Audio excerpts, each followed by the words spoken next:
Eu gostaria de ler com vocês em Atos dos Apóstolos. Obrigado, Bia. Atos dos Apóstolos. Nós vamos fazer assim uma triagem de todo o capítulo, mas vamos ler só alguns versículos.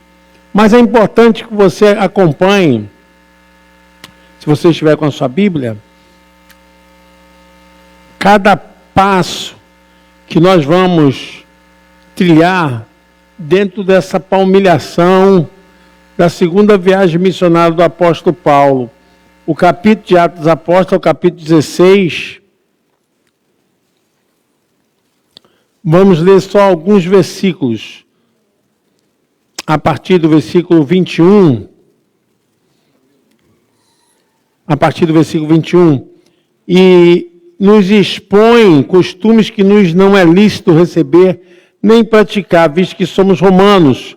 E a multidão se levantou unida contra eles, e os magistrados rasgaram-lhe as vestes, mandaram açoitá-los com varas.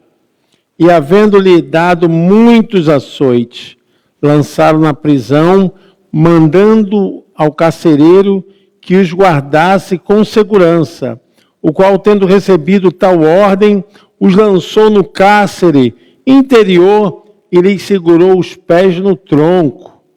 Perto da meia-noite, Paulo e Silas oravam e cantavam hinos a Deus, e os outros presos os escutavam.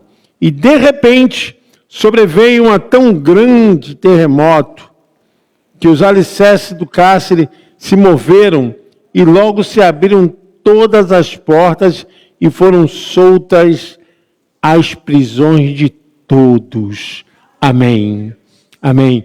Esse texto da palavra de Deus está envolvido em vários acontecimentos importantes na vida missionária de dois grandes homens de Deus, porque se trata não só de uma história, mas de experiências, de momentos que foram difíceis, como Deus pode conduzir pessoas para um determinado lugar, aonde você pensa que vai dar tudo direitinho, tudo certo, sem problema, ao contrário.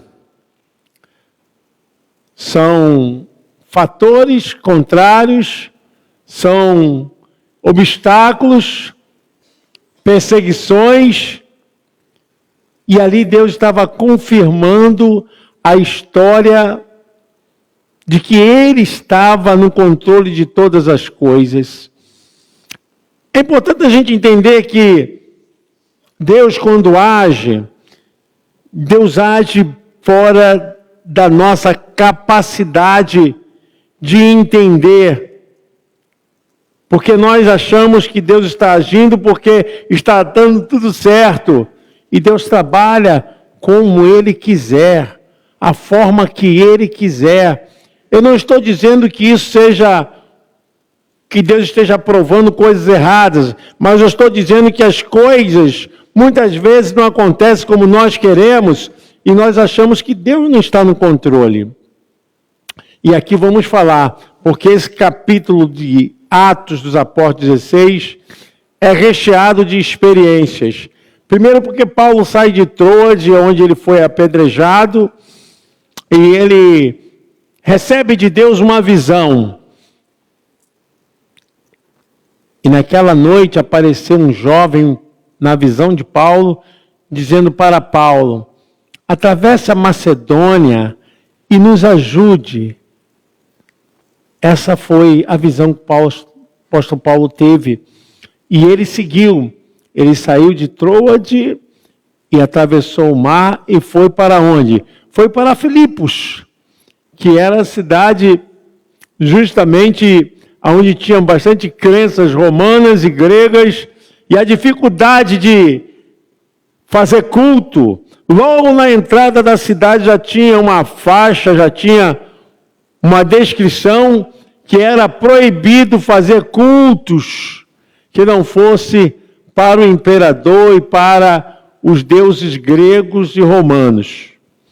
Paulo procura um lugar para orar e não acha. E chegando ali, ele encontra um grupo de mulheres, aonde ele começa a falar do Evangelho e ali nós entendemos que o Espírito Santo age como quer. Amém, irmãos? O Espírito Santo age como quer. Você pode dizer amém? Estava tudo fechado. Possivelmente, se fosse alguém para avaliar pelos impedimentos, pelas dificuldades, poderia dizer, já deu errado. Vamos voltar. Chega! Eu quero dizer que o Espírito Santo trabalha como Ele quer. O apóstolo Paulo, com Silas, começou a pregar, a ensinar a palavra ao grupo de quem? Grupo de mulheres, Janaína. Grupo de mulheres. E esse grupo de mulheres, quem estava presente? Lídia, a vendedora de tecido de púrpuras, que eram tecidos finíssimos. Era uma mulher rica, próspera, conhecia o Evangelho, mas ainda não havia tomado uma decisão que fosse total, completa. Olha, como esse texto é recheado de experiências. Deus trabalha por caminhos que nós desconhecemos. Ela se converteu.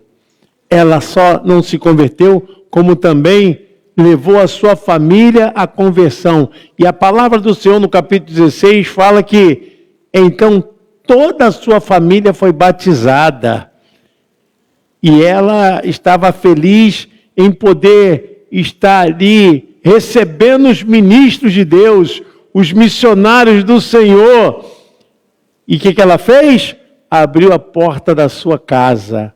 Ela abriu para fazer cultos e não só receber ali as bênçãos de Deus, mas também para estender a benevolência e também um acolhimento a Paulo e Silas. O texto diz assim, e Lídia constrangeu-nos a ficar na sua casa.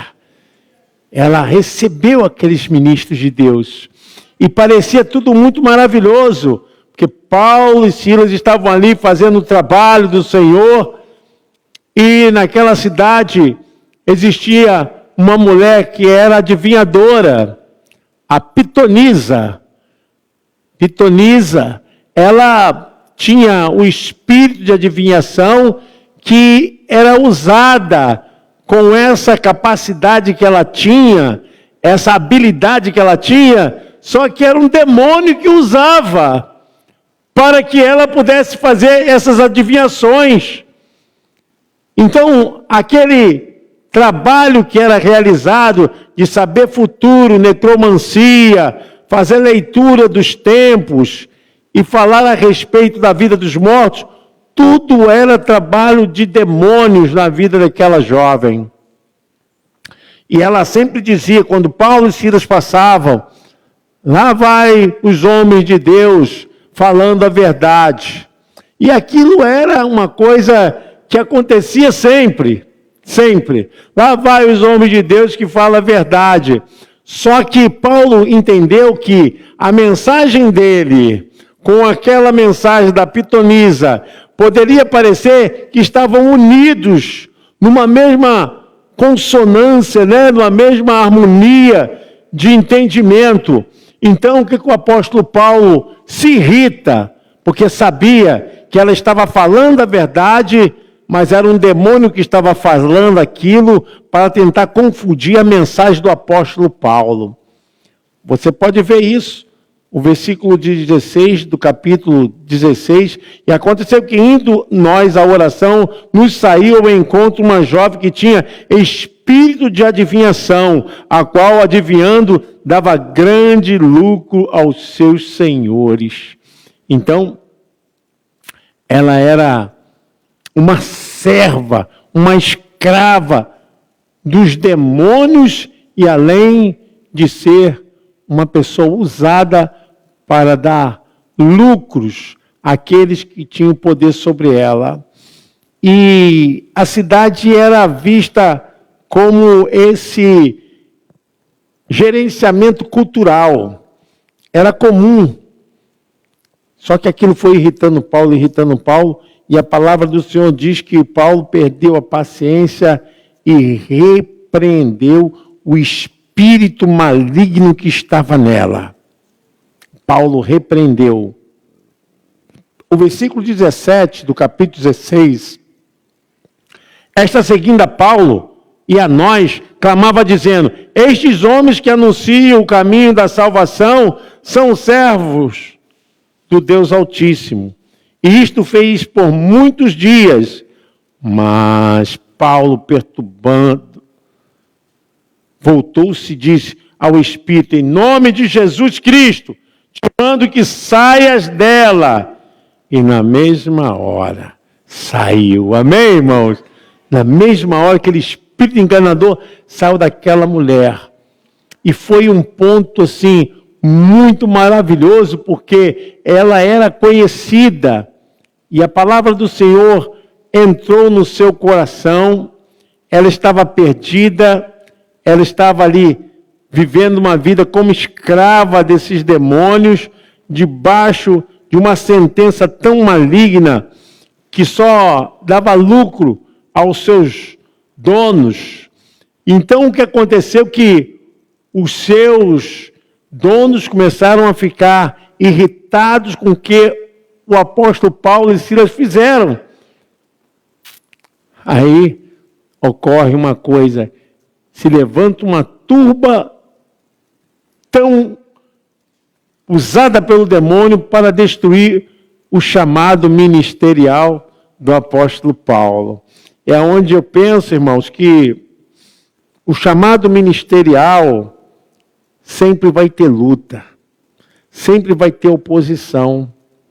E diz agora no texto em diante que Paulo e Silas começam a ser perseguidos pelos magistrados e começam a ser perseguidos pela multidão e recebe ali uma sentença de quarentena de açoites. E o texto diz que eles são submetidos a uma tortura de maneira assim que não tinha qualquer ação verdadeira naquilo que estavam fazendo. Eles foram injustiçados, perseguidos, estavam ali recebendo algo que não haviam cometido crime nenhum. Mas aí que está. É o que eu falei para os irmãos, o caminho de Deus nunca vai ser o nosso caminho. Vamos entender isso. Olha o que acontece. Eles são despidos, devem ter ficado com as costas todas nuas e começam a receber varadas e açoites e com suas costas sangrando e ali recebendo aquelas quarentenas menos uma de açoites. Eles ainda são submetidos ao cárcere. O texto fala, eles são levados ao cárcere, presos como se fosse o pior bandido, mais perigoso de todos os bandidos que eram colocados, como eles estavam presos e ainda com os pés presos num tronco. E a atitude que eles tomam aqui é que mexe conosco. É que é a essência do propósito desse culto.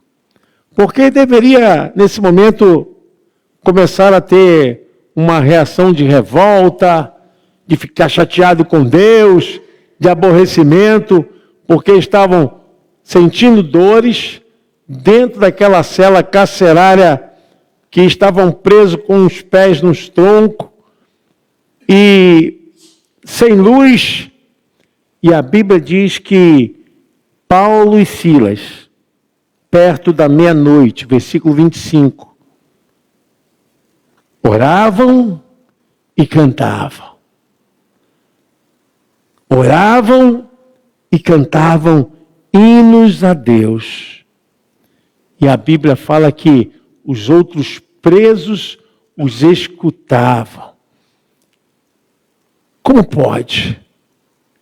No meio daquela condição difícil, de sofrimento, fazendo tudo certo e dando tudo errado aos olhos dos homens. Mas era Deus trabalhando. Era Deus operando. E o texto fala que, tendo recebido tal ordem, lançou no cárcere, versículo 24. Interior, ele segurou os pés no tronco. Perto da meia-noite, versículo 25. Paulo e Silas oravam, cantavam hinos a Deus. Aleluia! A essência da oração. Paulo estava completamente dominado por uma força superior. Paulo não estava reclamando, nem chateado com a vida. Foi Deus que mandou eles atravessarem para Macedônia, pegaram o navio, enfrentaram dificuldades. Eles estavam ali em Filipos, que era uma colônia de Roma. Chegaram ali para sofredores, passar por situações vexamosas, mas em vez de reclamarem, eles estavam orando. Diga para o seu irmão, em vez de reclamar, ore, ore, ore mais, cante mais, cante hino a Deus. Você pode aplaudir ao Senhor.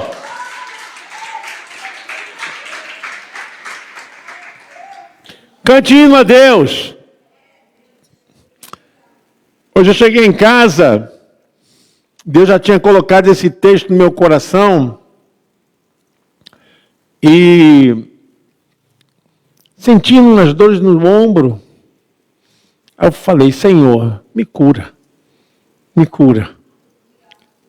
Me cura, eu falando com Deus, a minha filha estava na cama, dividindo a cama ali, aí eu passei um gelzinho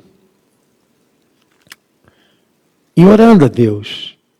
Eu até comentei com o pastor Júlio que choveu, eu nem vi a chuva, porque eu acabei caindo no sono. Mas estava orando, não permitindo que aquela situação me impedisse de estar aqui hoje. Eu falei, Senhor, tem um compromisso de oração. Aí o que acontece? É que muitas vezes nós transformamos qualquer coisa como motivação para tirar o nosso propósito com Deus. Eu digo qualquer coisa, não estou dizendo qualquer coisa não, porque às vezes acontecem coisas muito pesadas, mas não importa. Se entendermos o que Deus pode fazer através daquilo que está dando errado para dar certo. Muitas vezes as coisas que nós estamos olhando, a gente vê tragédia, dor, sofrimento, e Deus está falando, eu estou vendo cura, libertação, estou vendo operação. Olha que através da oração de Paulo e Silas, as coisas acontecem de uma maneira tão poderosa, tão tremenda, que vocês vão ver aqui, através desse capítulo, quantas coisas Deus fez. Se Paulo não obedecesse a voz e a visão do chamado para atravessar para a Macedônia, para chegar até Filipos, para entrar naquele campo de batalha, porque era uma área contaminada, cheia de esoterismo, cheia de condições de evidências mediúnicas, cheia de culturas dos deuses gregos, de Roma. E Deus coloca Paulo justamente nesse bojo da pressão, onde ele começa a sofrer os castigos, inocentemente. Era para estar revoltado, era para estar chateado com Deus, vou largar tudo, vou deixar tudo, vou abandonar tudo, chega. Qualquer um teria motivos justificáveis para dizer, eu não quero mais isso. Mas olha o que acontece. O ministério de Paulo vai para onde? Vai para a essência da oração. Eu quero dizer, irmãos, que às vezes nós podemos nos encontrar dentro de uma condição de apertamento. É a hora que a gente olha e vê tudo se apertando, se estreitando, e você acha que é para fugir, é para deixar a visão. Não, obedeça a visão. Eu estou falando para você. O teu chamado é o chamado de todos os crentes. Sabe qual é o chamado de todos os crentes? Oração. Nós fomos chamados para o ministério de oração. O ministério de oração é ministério de todos os crentes. Todos nós. A oração é o fenômeno central para a vida de fé, para a vida religiosa, para a vida do ministério, para a vida pastoral. É o fenômeno central para ver as coisas sendo realizadas. A oração move o poder de Deus. Move o poder de Deus. Paulo e Silas estavam fazendo aquilo porque a essência da alma era orar. Eles oravam e cantavam. Oravam e cantavam. Oravam e cantavam. Perto da meia-noite, se escuta um grande estrondo. Os alicerces daquela prisão começam a balançar. As celas carcerárias começam a tremer as suas grades. O negócio começa a pegar. Começa a esquentar. A oração mexe. O mundo é tocado. O mundo físico é tocado pela oração, amém? Os problemas são tocados pela oração. Paulo e Silas começam a orar e a cantar, e as coisas começam a ser movidas, começam a ser balançadas, começam a ser tocadas. Deus está agindo, a unção de Deus está entrando. A oração começa a mover aquele lugar. E o texto diz bem claro que não foi um barulho simples, não foi só uma coisa qualquer. Olha o texto que diz, versículo 26. E de repente sobreveio um tão grande terremoto. Foi um terremoto, meu irmão. Olha, a questão da terra começou a entrar no processo que Deus queria. Deus começou a balançar aquela terra. O terremoto chegou até aquela cela carcerária. E o que nos surpreende é que as cadeias e as celas se abriram. Se abriram. É o que o texto diz. E de repente sobreveio tão grande terremoto, os alicerces do cárcere se moveram e logo se abriram todas as portas. O versículo diz, e foram soltas as prisões de todos. Um terremoto está acontecendo aqui, amém? Um terremoto está acontecendo na sua casa. Um terremoto está acontecendo na sua família. Terremoto de Deus. Mover através da oração. Nós somos chamados para orar. E a palavra do Senhor nos diz que a coisa ficou bonita. Ficou linda. A oração trouxe o poder de Deus. O poder de Deus chegou ali naquele lugar que a coisa ficou linda. E o carcereiro estava dormindo. Carcereiro dormindo, foi acordado desesperado, quando viu que todas as celas estavam abertas e todos os impedimentos tinham sido quebrados. Quando ele viu aquilo, o texto diz que ele deveria guardar aqueles que estavam presos com a sua própria vida. O versículo 27 fala-nos a respeito de que ele tentou, conspirou contra a sua própria vida, porque ele sabia que ele deveria pagar com a sua própria vida. Olha o texto 27, o que diz? E acordando o carcereiro e vendo abertas as portas da prisão, tirou a espada e quis matar-se, cuidando que os presos já tinham fugido. Desespero dominou a sua alma e a responsabilidade que ele tinha com aqueles que estavam ali era com a sua própria vida que ele deveria pagar. O versículo 28 diz: mas Paulo clamou com grande voz, dizendo: não te faças nenhum mal, que todos aqui estamos. Aí que vem o poder da oração, porque aquele que havia açoitado Paulo, aquele que havia castigado Paulo, poderia ter o seu fim terrível. Paulo poderia se vingar com espírito humano, né? Espírito de homem mundano, né?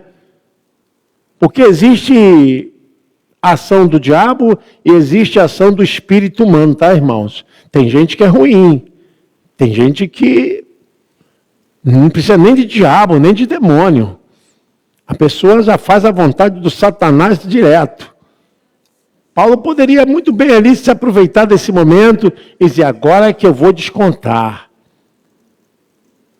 Quando Paulo viu que ele sacou da espada e tentou contra a sua própria vida, Paulo gritou dizendo: não te faça nenhum mal, que todos aqui estamos. E ele, pedindo a luz, chegou até a cela, e o texto diz, versículo 29, e pedindo luz, saltou dentro, e todo trêmulo, o que diz o texto, irmãos? Se prostrou ante Paulo e Silas. Olha, quem era aqui réu de sofrimento, quem estava nas mãos dos algozes desse carcereiro, agora estava recebendo aquele homem, se humilhando diante dele. E o texto diz que, tirando para fora, deve ter pego Paulo e Silas, tirou para fora e perguntou, versículo 30, que é necessário que eu faça para me salvar? Olha, e eles disseram: crer no Senhor Jesus Cristo e serás salvo. E serás salvo tu e a tua casa. Olha que coisa tremenda. E o texto diz: e lhe pregaram a palavra do Senhor e a todos os que estavam em sua casa. Versículo 33, e tomando-os ele consigo naquela mesma hora da noite, lavou os vergões. Quem havia ferido, quem havia cortado as suas carnes com chicotadas, com varas, era o que estava agora cuidando dos homens de Deus. O texto diz que ele estava lavando as costas de Paulo e Silas e cuidando das suas feridas. É o que diz o texto. E tomando-os ele consigo naquela mesma hora da noite, lavou-lhes os vergões, e o texto diz, e logo foi batizado, ele e todos os seus. Você pode aplaudir ao Senhor? Aleluia! Glória a Deus! É o poder da oração. O O que acontece? Já é 8h59? Mas estou quanto tempo pregando aqui? Não. Que 2 horas? Começou o culto 7h50. Eu estou 30 minutos falando aqui. Não tem não. Tem não. Leva a mão não, pastor. Não tem não, que eu estou vendo aqui. Não tem não. O senhor falou muito. O senhor falou bastante hoje. Foi benção. Sabe, irmãos, o que a gente vê aqui é que Paulo chega num lugar desconhecido, cheio de impedimentos, cheio de sincretismo, cheio de operações. Nós sabemos muito bem o que é isso. Uma cidade quando é cercada de altares, né? Onde tem ídolos, deuses. A gente sabe quem opera nesse mundo espiritual, aprisionando as pessoas nas esquinas, nos botecos, nas bebidas, nos vícios, né? A gente sabe que tem altares. Paulo e Silas são levados a esse campo de batalha e o fenômeno de Deus acontece. Primeiro porque Lídia, a empresária, se converte. E o que acontece? Sua casa se transforma num ponto de pregação. Olha que a unção e o poder da oração. Aquela jovem pitonisa, aquela mulher endemoniada, aquela mulher que era escrava de Satanás, se converte. E ela começa a ser assunto na cidade, porque agora ela começa a seguir o Deus de Paulo e de Silas. Ela se entrega ao Senhor Jesus. E o que ocorre que parecia ser pior do que tudo naquele momento, o inimigo tenta, agora eu vou matar Paulo e Silas. Pegam ele, açoite, e jogam ele na prisão, e põe nas mãos do carcereiro, achando que era o fim de Paulo. E a Bíblia diz que aquele homem que estava ali, tomando conta para que Paulo fosse reduzido a nada, e nós encontramos que ele se converte com toda a sua família. É o poder transformador da oração. O terremoto de Deus chegou não só para mexer com a questão física, né? Mas com o mundo espiritual. Se você leia com calma quando chegar em casa, estude com calma, veja pormenores desse texto, como Deus pode fazer transformar a maldição em bênção, o problema em solução. Às vezes nós olhamos para as coisas, mas esquecemos da essência da oração. Olhamos e colocamos os nossos olhos naturais, em vez de olharmos com a essência da oração, sermos espirituais. Então a gente percebe que a oração, ela tem muito poder. Quando nós começamos a orar, não é como nós queremos, é como Deus quer. É a operação que o Espírito Santo faz, que nós não vamos entender de imediato, mas Deus está operando. Vai orando, porque Deus vai trabalhando. A obra de Deus é assim, Ele não vai explicar para depois a gente fazer, não. Ele manda fazer e depois Ele explica. Ora, muitas coisas que nos sobrevêm é para tentar tirar essa essência da oração que nós devemos ter dentro de nós. Eu acredito que os nossos olhos nos enganam muito. Às vezes alguns irmãos estão passando por uma dificuldade, porque cada um tem um nível de dificuldade, né? Tem uns que têm perdas, tem uns que é problema de família, tem outros que é problema financeiro, tem outros que é problema... Tire os seus olhos dos problemas. Eu estou falando porque eu não tenho problema? Tanto problema quanto você. Olha o que o texto diz, para a gente fechar. Pastor Júlio me tirou o tempo todo. 2 Coríntios, capítulo 5, versículo 7. Olha o que está escrito. Porque andamos por fé e não por vista. A essência da oração é isso aí. Nós andamos por fé. Andamos por fé. Nós somos um milagre através da fé. Somos um milagre através da oração.